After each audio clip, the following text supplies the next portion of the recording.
하나님의 말씀 출애굽기 16장 1절에서 4절까지의 말씀입니다. 16장 이스라엘 자손의 온 회중이 엘림에서 떠나 엘림과 시내산 사이에 있는 신광야에 이르니 애굽에서 나온 후 둘째 달 15일이라. 이스라엘 자손 온 회중이 그 광야에서 모세와 아론을 원망하여 이스라엘 자손이 그들에게 이르되 우리가 애굽 땅에서 고기 가마 곁에 앉아있던 때와 떡을 배불리 먹던 때에 여호와의 손에 죽었더라면 좋았을 것을 너희가 이 광야로 우리를 인도해내어 이 온 회중이 줄여 죽게 하는도다. 그때에 여호와께서 모세에게 이르시되 보라, 내가 너희를 위하여 하늘에서 양식을 비같이 내리리니 백성이 나가서 일용할 것을 날마다 거둘 것이라. 이같이 하여 그들이 내 율법을 준행하나 아니하나 내가 시험하리라. 아멘. 하나님의 말씀입니다. 자리에 앉겠습니다. 잠깐 기도하겠습니다. 한 주간도 세상 가운데 살아가면서도 저희가 하나님을 바라보지 못하고 주목하지 못했던 것들을 회개합니다. 이 시간도 하나님을 집중하며 바라보는 예배가 되게 하시고 주님이 주신 정한 마음 품게 하셔서 오늘도 우리의 심령을 드리는 그런 거룩한 예배가 되게 하옵소서. 마당만 밟고 나가는 영혼 없도록 주께서 붙들어 주시고 인도하여 주시옵소서. 예수님의 이름으로 기도드립니다. 아멘. 자, 어떤 성도님이 목사님을 찾아왔습니다. 찾아와서 뭐 볼 일이 있으니까 왔겠죠. 와서 목사님에게 이렇게 얘기하는 거예요. 목사님, 나는 하나님이 나에게 은사를 주셨는데 하나만 줬다라는 거예요. 은사를. 하나님이 나에게 은사를 하나밖에 안 줘서 내가 교회를 위해서 많은 일을 하고 싶은데 할 수가 없다라고 말합니다. 그러니까 목사님이 이렇게 얘기했대요. 기독교 역사에는 은사를 안 받고도 하나님께 쓰임받은 사람들이 얼마나 많은지 몰라요 라고 목사님이 그렇게 얘기했다는 겁니다. 그렇죠. 누구에게나 다 은사를 주셨지만 그런 은사가 설령 없다 하더라도 그죠? 우리가 믿음만 있으면 하나님께 얼마든지 쓰임받을 수 있습니다. 그런데 궁금한 거예요. 근데 도대체 무슨 은사를 받았어요? 라고 목사님이 물어봤대요. 그러니까 이 성도님이 금방 얘기하지는 않고 조금 주저주저 하시더니 비판의 은사를 받았다라는 겁니다. 사람을 보면은 그 사람이 약점이 너무나도 잘 보여서 입이 근질근질해서 가만히 있지를 못한대요. 비판해야 된다라는 거예요. 저 사람은 어떻고 저 집사님은 어떻고 저떻고 계속 비판하는 그런 은사를 자기가 가졌다라는 거예요. 그러니까 목사님이 이렇게 얘기했다는 거예요. 그 비판의 은사도 하나님이 쓰실 겁니다 라고 말하는 거예요. 그러니까 이 성도님이 의아했죠. 비판의 은사인데 무슨 하나님이 쓰시냐고. 하나님이 그걸 어떻게 쓰시냐고. 그러니까 목사님이 이렇게 얘기했다는 거예요. 그 비판의 은사를 다른 사람에게 쓰지 말고 성도님 스스로에게 한번 그 비판의 은사를 써보십시오. 다른 사람 비판하지 말고 스스로를 비판해봐라. 성찰의 기회로 삼으라 라고 말하는 겁니다. 그렇죠. 비판의 은사를 받았다 하더라도 물론 하나님은 그런 은사를 주시지도 않겠지만 나를 위해서 그 비판을 쓴다면은 그 비판이 건강한 비판이 되는 겁니다. 무슨 말이냐? 하나님이 주시는 은사는 하나도 뭐 하나 버릴 게 없습니다. 저는 우리 교회가 참 복을 많이 받았다 생각해요. 악기팀이 있고 또 악기팀 오기 전에는 그죠? 고생 많이 했죠. 얼마나 악기가 없으니까 찬양하는 게 힘들기도 했을 거 아닙니까? 그런데 하나님이 은사 있는 분들을 보내주셔서 함께 찬양하게 하시고 먹는 게 이제 걱정이라서 이거 음식 어떡하나 할 때 또 달란트가 있는 집사님을 보내주셔서 또 이렇게 우리를 먹여주셔서 하나님이 얼마나 감사한지 여러분들이 가진 그 은사 다 우리는 다르지만 한 가지 하나님이 주신 은사가 있는데 그게 뭐냐면 예배의 은사입니다. 일주일에 한 번 예배 드리고 후다닥 간다고 나는 성도라고 말하면 안 돼요. 내가 정말로 주님 앞에 산 제사를 드려야 된다라는 거예요. 이 시간만큼은 세상 염려, 근심, 걱정 일단 다 내려놓고 하나님을 똑바로 쳐다보고 집중하는 것. 그게 우리가 받은 예배의 은사를 작동시키는 겁니다. 오늘 제가 기도했듯이 교회 마당만 밟고 가는 영혼 없기를 주님의 이름으로 축복합니다. 자, 오늘 우리가 출애굽기 말씀 나누는데요. 이스라엘 사람들 왜 하필 이스라엘인가? 저도 모르겠어요. 왜 하필 이스라엘 사람들을 하나님이 선택했는지는. 그러나 어쨌든 이스라엘 사람들은 복을 많이 받았습니다. 복 좋은 거잖아요. 그죠? 무슨 복 받았어요? 처음에는 그 애굽이라는 나라, 지금의 이집트죠. 그 큰 나라에서 여러분 처음에 뭐하고 살았습니까? 종노릇 했다라는 거예요. 노예로서 살았습니다. 그러나 하나님이 복을 많이 주셔서는 그 애굽에서 나오게 하셨다라는 거예요. 나올 때도 그냥 나온 게 아닙니다. 여러분이 아시다시피 10가지 재앙을 하나님이 보여주시면서 강권적으로 불가항력적인 은혜로 하나님이 애굽에서 탈출하게 하셨어요. 출애굽. 그 이야기가 바로 출애굽기 성경 이야기입니다. 뿐만 아니라 여러분 바다가 갈라졌다. 여러분 시냇가가 갈라진 게 아닙니다. 바다가 갈라진 거예요. 이거는 불가항력적인 은혜이고 자연 법칙을 여러분 완전히 거스르는 하나님의 은혜입니다. 축복받은 민족이죠. 하나님의 음성을 들었고 모세를 직접 보았고 하나님의 임재를 누렸고 하나님의 그 성막을 직접 손으로 만져보고 그것들을 눈으로 본 자들이 바로 이스라엘 사람들입니다. 우리는 성막을 직접 눈으로 본 적이 없잖아요. 홍해 바다를 여러분 가보셨습니까? 저는 아직 안 가봤는데 홍해 바다가 갈라지는 걸 우리는 보지는 못했습니다만 이스라엘 사람들은 그 수많은 하나님의 임재와 표적을 직접 보고 느꼈기 때문에 복받은 사람들이다. 자, 그런데 여러분 이 이스라엘 사람들이 애굽에서 나와서 얼마 안 돼서는 그 하나님께 복을 그렇게 많이 받았는데 하나님을 원망합니다.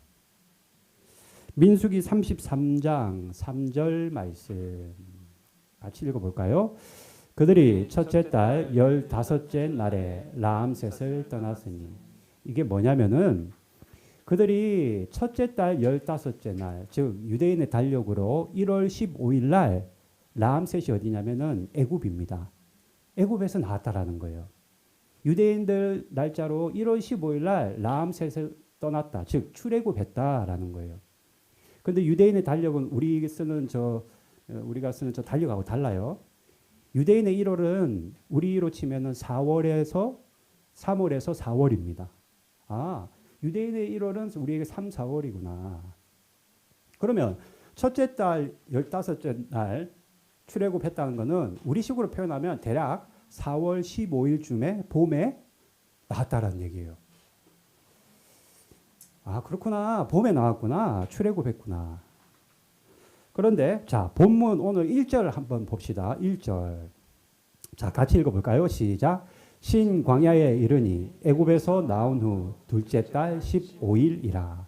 자, 제가 1월 15일 날 유대인의 달력으로, 우리 달력으로는 4월 15일이지만 유대인의 달력으로 1월 15일 날 애굽에서 나왔는데 광야에 도착한 게 뭐냐면은 둘째 달 15일입니다. 그러니까 우리 달력으로 하면 한 5월 15일. 그러니까 4월 15일 날 애굽을 탈출해서 광야에 도착한 게 5월 15일 날 도착했다라는 거예요. 얼마 걸렸어요? 한 달 걸렸어요, 딱. 그런데 이스라엘 사람들이 하나님의 그 홍해 바다를 가르는 기적을 보고 10가지 재앙을 보고 하나님의 그 크신 사랑을 봤음에도 불구하고 진짜 하나님의 음성을 듣고 모세를 통해 하나님의 임재를 경험했음에도 불구하고 딱 한 달 만에, 우리 인간이 그래요, 여러분. 정확하게 한 달 만에 하나님을 원망하기 시작합니다. 이스라엘 자손 온 회중이 그 광야에서 모세와 아론을 원망하여 하나님을 원망하는데 딱 한 달 걸렸다라는 거예요. 좀 너무하지 않습니까, 여러분? 하나님이 그 많은 은혜를 베풀어 주셨는데 채 한 달밖에 안 걸려요. 원망하는데. 왜 원망했냐라는 거예요. 도대체 뭐 때문에? 하나님이 무슨 문제가 있어서 하나님을 원망했느냐? 자, 3절 말씀. 자, 우리는 입을 벌려 얘기를 하는 것이 아니라 입을 벌려 말씀을 읽어야 됩니다. 시작. 이스라엘 자손이 그들에게 이르되 우리가 애굽 땅에서 고기 가마 곁에 앉아 있던 때와 떡을 배불리 먹던 때에 여호와의 손에 죽었더라면 좋았을 것을 너희가 이 광야로 우리를 인도해 내어 이 온 회중이 우리를 죽여 죽게 하는도다. 무슨 말입니까? 애굽 땅에서 우리가 살기 좋았는데 너희들이 괜시리 하나님의 음성을 들었다고 우리를 이곳으로 데리고 나와서는 애굽에서 살 때는 잘 살았는데 광야로 우리를 데리고 나와서는 다 죽게 됐다. 왜 죽게 돼요? 굶어 죽게 됐다라는 겁니다. 자, 여러분 이스라엘 사람들은 노예로 애굽에서 종살이를 했잖아요. 직업이 딱 있었어요. 뭐 하는 직업이냐? 벽돌 굽는 직업이었습니다. 하루 종일 벽돌만 굽는 거예요. 우리말로 노가다죠. 노가다. 누가 그러대 노가다는 가다가 없는 거라고. 그래서 노가다라고. 틀이 없다고. 막 하는 게 노가다라고. 어쨌든 노가다 하던 사람들이에요. 그런데 뭐라고 말합니까? 애굽에서는 고기를 먹었대. 실컷 먹었대. 애굽에서. 여러분 노예가 주인집에 살면서 고기를 실컷 먹었을까요? 어떨 것 같습니까? 여러분이 만약에 주인이고 여러분 밑에 노예가 있다면 물론 우리는 다 착한 성도들이니까 고기를 주겠죠. 그러나 정말로 고기를 실컷 먹었을까요? 애굽에서? 그렇지 않겠죠. 주인이 먹을 고기를 준비는 했겠죠. 가마 곁에서 떨어져 있는 고기를 주워는 먹었겠죠. 그러나 절대로 배불리 먹지는 않았을 겁니다. 거짓말이라는 거예요. 지금 이스라엘 사람들은 하나님을 원망하는데 과거를 자꾸 왜곡합니다. 주인이 먹을 고기를 준비했던 것을 갖다가 왜곡해서는 고기를 실컷 먹었다고 말하는 거예요. 여러분 원망하는 사람들 가만히 한번 살펴보십시오. 원망하는 사람의 특징이 있어요. 뭐냐면은 과거를 자꾸 왜곡합니다. 미화시켜요. 고기를 실컷 먹었대. 그리고 원망하는 사람은 현재의 문제를 아주 크게 봅니다. 실은 문제가 요만한 문제인데 그 문제를 아주 이만큼 부풀려서 본다라는 거예요. 원망하는 사람들 특징이 그렇습니다. 하나님의 구원을 경험했고 불과 한 달 전에 출애굽의 기적을 경험했는데도 불구하고 우리가 오늘 읽지는 않았지만 마라의 쓴물이라는 사건, 마라라는 곳에 도착해서 물을 먹으려고 했더니 쓴물이어서 못 먹은 것을 하나님이 나뭇가지를 던져라 했을 때 그 나뭇가지가 물에 떨어지자 단물로 바뀌었는데 그 기적까지 경험했음에도 불구하고 불과 한 달 만에 하나님을 향해 원망과 불평과 불만을 쏟아내는 겁니다. 왜 이런 광야로 우리를 데리고 나와서는 다 죽게 만드느냐? 하나님을 향해 따지고 하나님을 향해 원망하는 겁니다. 한 달, 나는 안 그럴 것 같은데? 아니요. 우리 원래 그런 존재예요, 여러분. 우리가 그렇습니다. 하나님의 은혜를 받을 때는 할렐루야 하나님을 찬양하지만 금세 한 달 만에 하나님을 원망하는 게 우리 인간입니다. 그러면 우리는 왜 하나님이 이스라엘을 광야로 인도하셨나? 약속의 땅 가나안으로 바로 돌려보내시지. 왜 광야로 우회해서 광야에서 살게 하셨나? 자, 4절 말씀 같이 읽습니다. 시작. 그때 여호와께서 모세에게 이르시되 보라 내가 너희를 위하여 하늘에서 양식을 비같이 내리리니 백성이 나가서 일용할 것을 날마다 거둘 것이라. 이같이 하여 그들이 내 율법을 준행하나 아니하나 내가 시험하리라. 여기 보면 너희들 먹는 거는 내가 주겠다. 하늘에서 뚝 떨어지게 해주겠다. 그러나 내가 너희를 광야로 인도한 목적은 뭐냐? 너희를 시험하기 위해서다라고 말하고 있습니다. 테스트하기 위함이라는 거예요. 하나님이 이스라엘 민족들을 시험하기 위해서 일부러 광야를 하나님께서 인도하셨다라는 거예요. 여러분 시험 왜 보죠? 우리가? 학생들 시험 보잖아요. 시험 왜 봐요?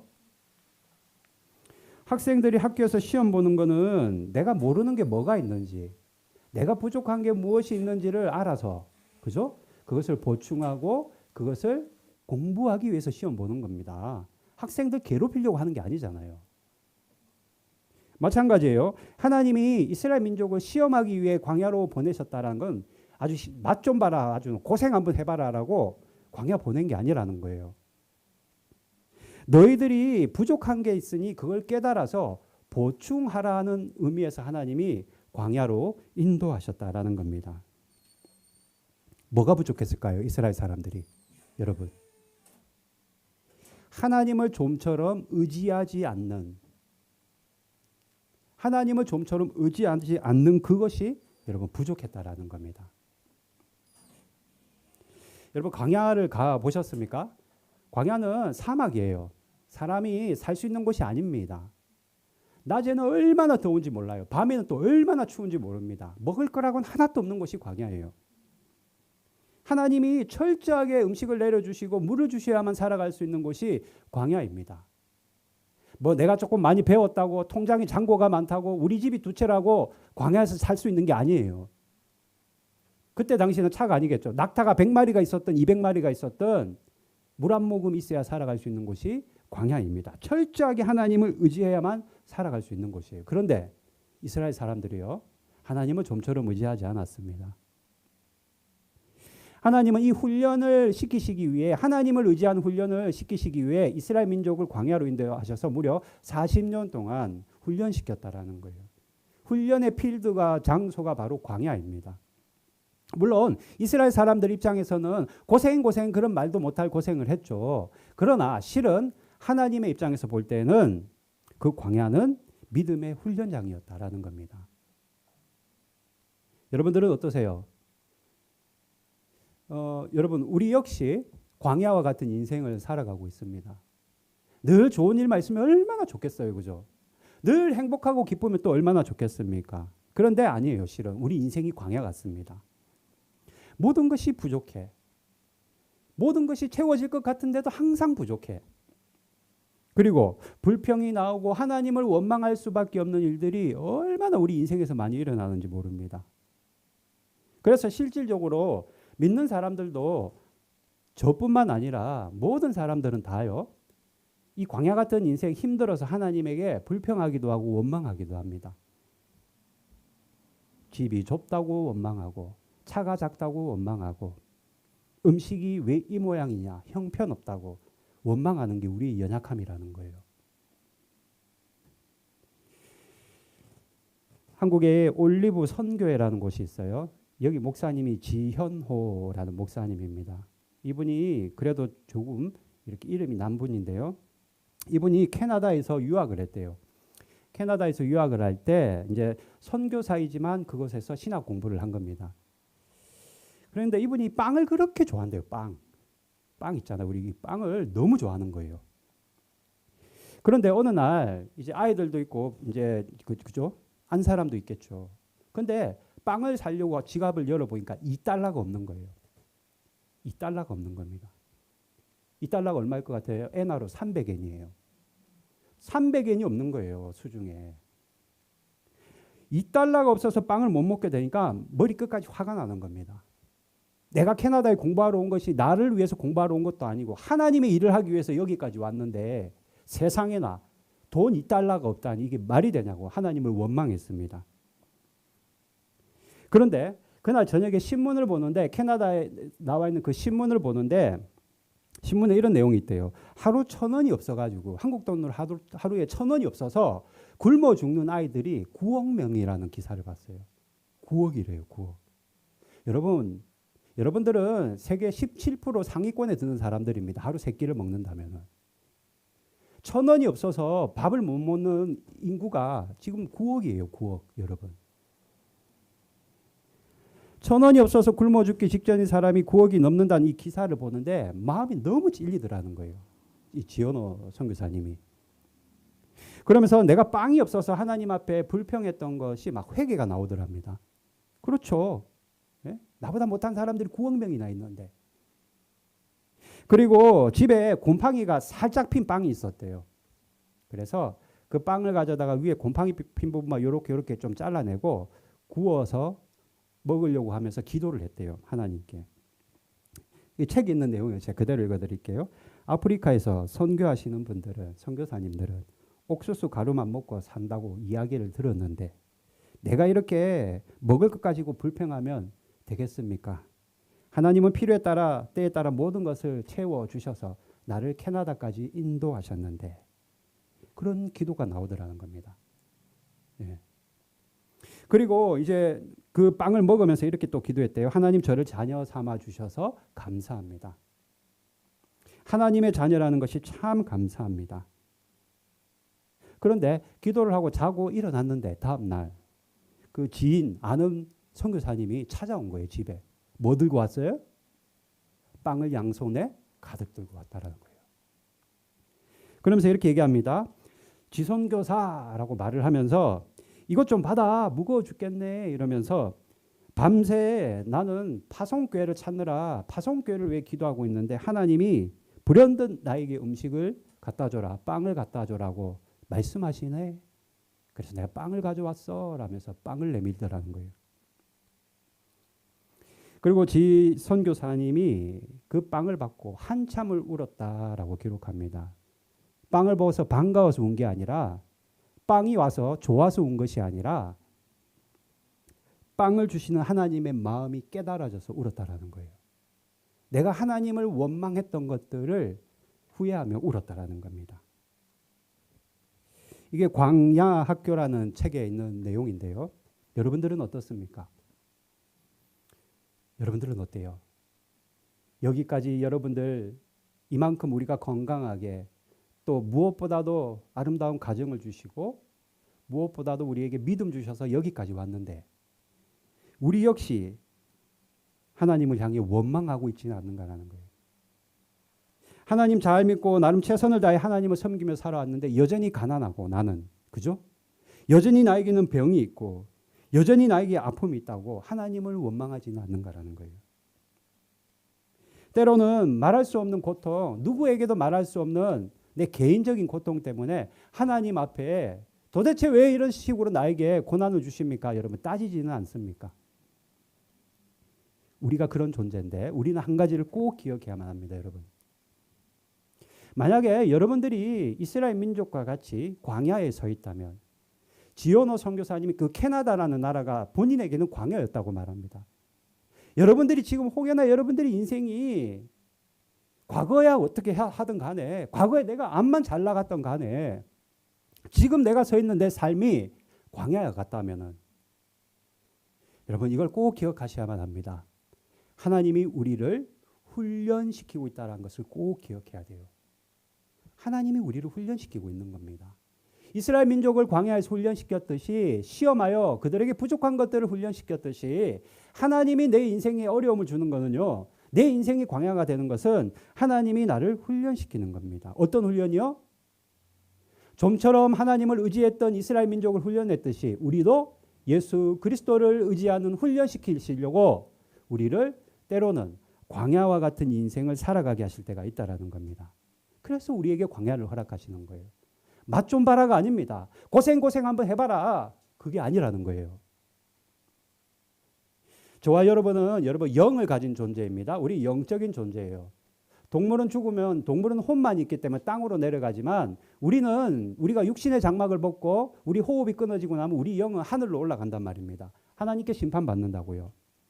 우리가 영적인 존재라는 것은 동물은 영이 없지만 동물 중에 기도하는 동물 봤습니까, 여러분? 만약에 동물이 영이 있었다면은 영이 있다면 기도하겠죠. 그러나 우리는 영뿐만 아니라 혼을 가진 존재인데 우리가 영을 가졌다라는 것은 내가 배고픔을 느낀다는 영적인 배고픔을 느낀다라는 겁니다. 동물은 영이 없으니까 밥만 잘 주면 잘 만족하고 살아요. 그러나 우리는 아무리 밥을 세 끼를 꼬박꼬박 잘 먹어도 우리는 영적인 존재이기 때문에 영적 배고픔을 느낀다라는 거예요.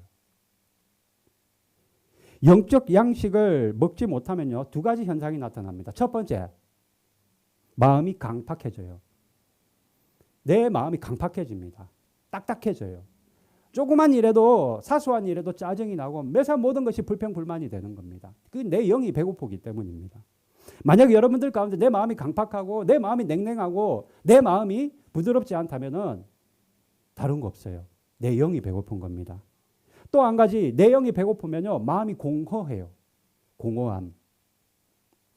사람들이요, 여러분, 이 공허함을 채우려고 얼마나 발버둥 치고 살아가는지 몰라요. 이 공허함 채우려고 어떻게 해서든지 많이 벌려고, 다른 사람보다 조금이라도 더 벌려고, 또 많이 배우려고, 많이 누리려고, 또 내가 더 높아지면 이 공허함이 채워질까? 그래, 절대 그렇지 않습니다. 우리는 영적 존재이기에 육체적인 만족은 여러분 우리에게 참 만족을 주지 못한다라는 겁니다. 우리 영에 여러분들이 그 영, 나는 영적인 존재인데 우리는 영적인 존재인데 우리 영을 만족시키는 것은 오직 예수님밖에 없다라는 겁니다. 오직 예수. 요한복음 6장 35절 같이 한번 읽어봅시다. 시작. 예수께서 이르시되 나는 생명의 떡이니 내게 오는 자는 결코 줄이지 아니할 터이요 나를 믿는 자는 영원히 목마르지 아니하리라. 예수님이 자신을 표현할 때 생명의 떡이라고 말하고 있어요. 너희들 배고프지 나를 먹으라고 말하고 있다라는 겁니다. 우리는 늘 갈증이 나요. 이 세상에서 성공하고 여러분 이 세상에서 많은 것을 가지면 행복할 것 같은데 막상 올라가 보면 어때요? 그 잠깐이에요. 이 세상 부귀영화 잠깐이라는 거예요. 서울대학교 가고 박사학위 받으면 행복할까요? 잠깐이에요. 잠깐입니다. 예수님은 스스로를 떡이라 말씀하셨는데 예수님을 통해서만 우리가 그 떡을 먹고 우리가 만족함을 누릴 수 있는 겁니다. 돈 많이 벌어보고, 그죠? 비싼 물건을 가져보고, 명품 가방을 가져봐도, 큰 집으로 이사를 해봐도 그런 육적인 만족은 아주 잠시이고 곧 우리는 공허함을 느끼게 되는 겁니다. 이거 말로 표현을 못하는 공허함을 느끼는 거예요. 사마리아 여인이 여러분 동거했던 남자가 몇 명이에요? 6명이에요. 왜 6명이나 동거했습니까? 이놈이랑 살면 만족할까? 아닌 거예요. 또 이놈이랑 살면 만족할까? 그것도 아닌 거예요. 그러다 보니까 6명째 온 겁니다. 남자로서 여러분 사마리아 여인이 이 세상에서의 공허함을 만족을 누려보려 했지만 안 되더라는 거예요. 오직 여러분들 그 예수 그리스도 예수님만이 저와 여러분에게 이 배고픔을 채워주시고 내 이 심령의 공허함을 만족시켜 주시고 우리에게 잃어버린 기쁨을 주시고 아, 참 행복하다. 예수님 믿으니까 정말로 좋네. 이런 행복을 주실 수 있다라는 겁니다. 한 주간 어떻게 여러분 사셨어요? 세상 것들로 내가 만족을 얻으려고 몸부림치며 살아왔다면 우리 회개해야만 합니다. 우리는 영적인 존재이기에 오직 예수님이 함께 하셔야만이 우리가 참 만족을 누릴 수 있기 때문입니다. 예수님이 아니면 하나님 앞에 가지도 못해요. 요한복음 14장 6절 같이 한번 읽어볼까요? 시작. 예수께서 이르시되 내가 곧 길이요 진리요 생명이니 나로 말미암지 않고는 아버지께 올 자가 없느니라. 예수님이 길이고 생명이다라고 말하고 있는 거예요. 예수님을 통하지 않고는 하나님의 나라에 갈 수도 없다라는 겁니다. 오직 예수. 우리는 예수님을 통해서만 이 세상을 살아가는 여러분 의미를 알게 되고 우리가 예수님으로 살아갈 때 그분을 통해서 살아갈 때 우리가 이 다음에 우리가 언젠지는 모르지만 육신의 장막을 벗고 이 땅에서 마지막 호흡을 다하고 눈을 감을 때 잘 살았다라고 우리가 고백할 수 있는 겁니다, 여러분. 예수님을 통해서만 우리의 영의 배부름을 누리고 예수님을 통해서만 우리가 구원받을 수 있는 겁니다. 이 땅 어디에도 예수님 외에는 여러분 구원의 방주가 없는 거예요. 그런데도 우리는 그 예수님을 자꾸 타협하는 것이 문제라는 거죠. 오직 예수님만이 나에게 길이요 진리요 생명이시오. 나에게 참 만족을 주시는 분이다. 이걸 여러분 우리가 절대 잊어버리면 안 돼요. 그러나 우리가 한 가지 여러분 기억해야 될 것이 있어요. 자, 요한복음 1장 14절도 한번 읽어볼까요? 시작. 말씀이 육신이 되어 우리 가운데 거하매. 제가 예수님을 통해서만 우리가 만족을 얻을 수 있다. 영적인 배부름을 채울 수 있다 말씀드렸는데 예수님을 그러면 우리가 식인종이 아니잖아요. 그분을 어떻게 먹어요 우리가. 그죠? 팔다리를 우리가 어떻게 뜯어 먹습니까 예수님을? 그분의 말씀을 먹어야 된다라는 겁니다 여러분. 하나님이 태초에 말씀이 계시니라. 하나님은 말씀이세요. 그 말씀이 우리 눈에 보이게끔 손에 만지게끔 이 땅에 인간의 모습으로 오신 분이 예수님이시고 그 예수님이 부활 승천하시면서 성령 하나님으로 우리 마음 안에 오신 분이 성령이십니다. 그죠? 때문에 우리는 말씀이신 예수님, 그 예수님이 말씀으로 오셨기에 그분의 말씀을 먹는 것이 곧 예수님을 먹고 예수님을 마시는 겁니다. 우리가 늘 말씀 가까이 하자라고 이야기는 나누고 있지만 예수님의 그 말씀이 곧 예수님이고 그 말씀을 먹는다라는 것은 그 말씀을 읽는다라는 거예요. 먹고 마신다라는 것은 그 말씀을 읽고 묵상한다라는 겁니다. 여러분 묵상한다는 말을 조용히 마음속으로 묵상한다 생각하면 안 돼요. 묵상은요. 여러분들 성경에도 보면 읊조린다라고 되어 있을 거예요. 유대인들이 계속 코란 성경을 가지고 죄송합니다. 제가 생각이 안 나는데 읊조리듯이 우리도 묵상한다라는 건 예수님의 말씀을 읊조리는 겁니다. 계속해서 예수님이 우리에게 주시는 그 말씀, 성경 말씀을 우리가 먹고 마셔야만 하는 거예요. 돌아가셨지만 개그맨 서세원 씨 알죠? 서세원 씨 그 아내 되시는 분 서정희, 지금은 전도사님이에요. 서정희 전도사님이 유튜브 채널을 운영합니다. 이분이 유튜브 채널을 왜 운영하냐면 그 성경 말씀을 계속 낭독을 해요. 채널을 통해서. 다른 거 아니에요. 계속 낭독합니다. 그래서 왜 그 채널을 운영하느냐, 왜 성경 말씀을 계속 유튜브를 통해서 낭독하냐 하니까 이분이 뭐라고 말하냐면 세월이 지났을 때, 엄마가 없을 때 우리 아이들이 엄마를 생각하면서 말씀을 듣고 또 내가 늙어 말씀을 읽을 수 없을 때 내 목소리로 녹음된 말씀을 들으면서 주님 앞에 나가려고 이 일을 시작했습니다. 라고 말해요. 얼마나 여러분 대단합니까? 우리 아이들이 엄마가 죽고 없을 때 유튜브를 보면 엄마의 목소리를 들으면서 하나님의 뜻을 깨닫고 나 역시 나이가 들어서 성경을 펼칠 힘조차 없을 때 자기 목소리로 녹음한 그걸 들으면서 하나님께 나가려고. 그래서 이분이 골방에 들어가면은요, 녹음하려면은 조용해야 되니까 골방에 들어가서 2시간 동안 거기서 녹음한다는 거예요. 때로는 기도도 하고요. 때로는 조금 졸기도 하고 때로는 글이 이제 늙어서 잘 안 보인대요. 돋보기 쓰고 2시간 동안 계속 성경을 읽는다는 겁니다. 그런데 이렇게 얘기해요. 말씀을 또박또박 한자 한자씩 2시간을 집중해서 읽으니까 몸의 모든 세포가 막 살아 움직이는 것 같습니다. 라고 고백합니다. 여러분 이런 경험 있나요? 이거 없으면 안 돼요. 2시간 동안 온 몸을 집중해서 그 말씀을 집중해서 한자 한자 또박또박 읽는다라는 거예요. 그러면 어느 날은 감동을 주체하지 못해서 마구 울어버립니다. 라고 말합니다. 그러니까 하루 중에도 매일매일 그걸 하는데 하루 그 2시간이라는 시간이 자신에게는 너무나도 행복한 시간이라는 거예요. 즉 예수님의 말씀을 통해 예수님을 먹고 마시고 있는 겁니다. 예수님의 말씀을 통해 내 심령의 만족을 얻고 평안을 얻고 있는 거예요. 예수님의 말씀을 통해 생명을 얻고 믿음도 얻고 기쁨도 얻고 행복도 얻는 겁니다. 예수님의 말씀을 통해 우리가 살아갈 때 세상적인 성공도 허락해 주시는 겁니다. 매일매일 우리는 어떻게 해야 되느냐? 내가 정한 그 분량이 있을 거예요. 그 분량을 꼭 읽어야 돼요. 1년 내도록 성경 한 번도 안 보는 사람들이 있을 수도 있습니다, 여러분.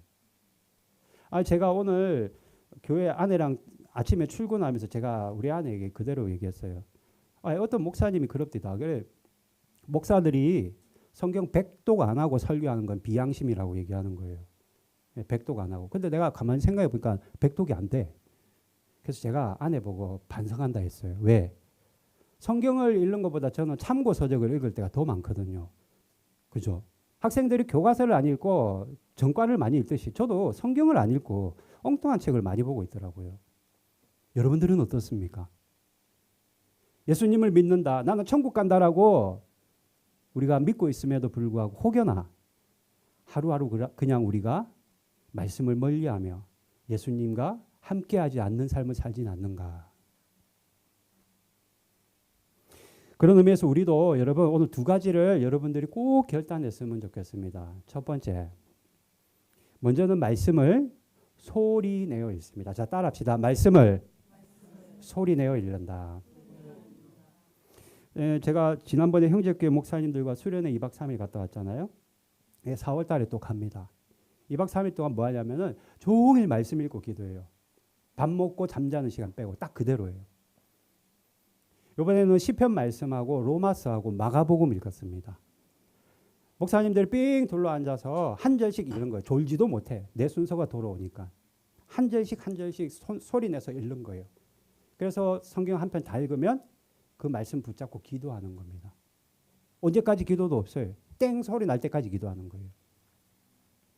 물론 힘듭니다. 여러분 마귀는요 우리가 성경 말씀 가까이 하는 거 싫어해요. 그래서 우리에게 여러분 성경 읽을 때마다 졸음을 줘요. 마귀는 얼마나 졸린지 모릅니다. 나중에는 목사님들도 자리에서 일어나서 막 읽어요. 안 졸려고.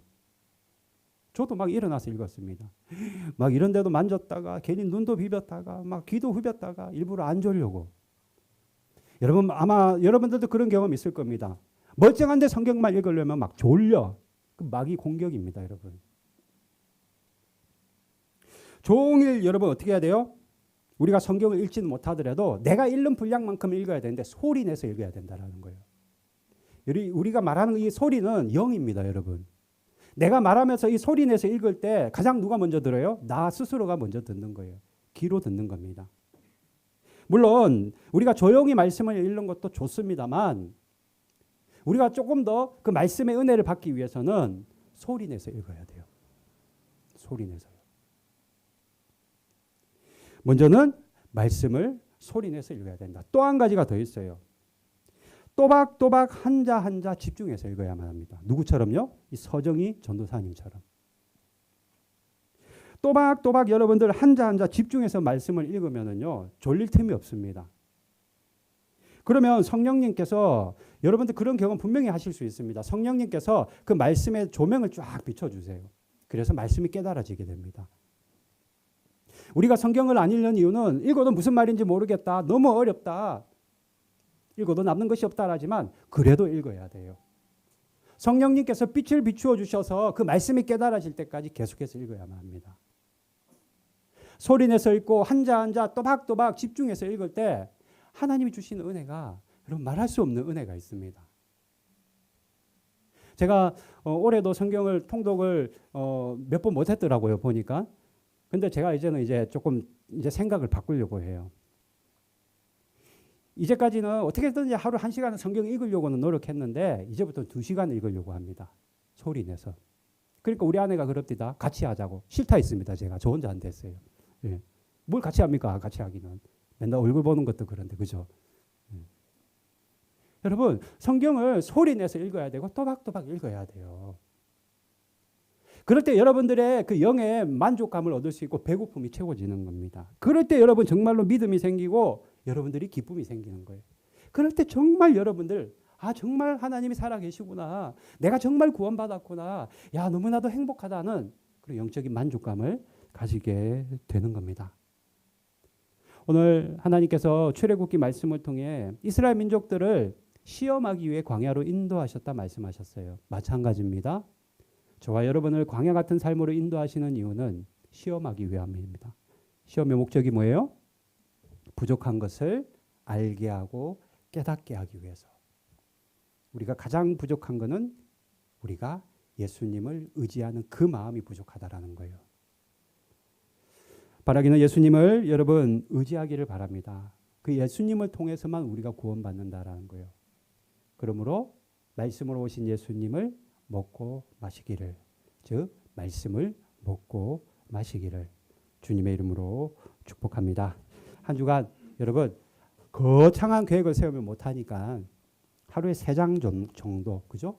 하루에 3장 정도는 내가 또박또박 소리내서 읽겠다라는 그런 결단을 가지고 그 시간만큼은 꼭 여러분 말씀 앞에 나갈 수 있는 그런 여러분이 되기를 바랍니다. 찬양할까요? 예수 사랑합니다. 찬양할까요?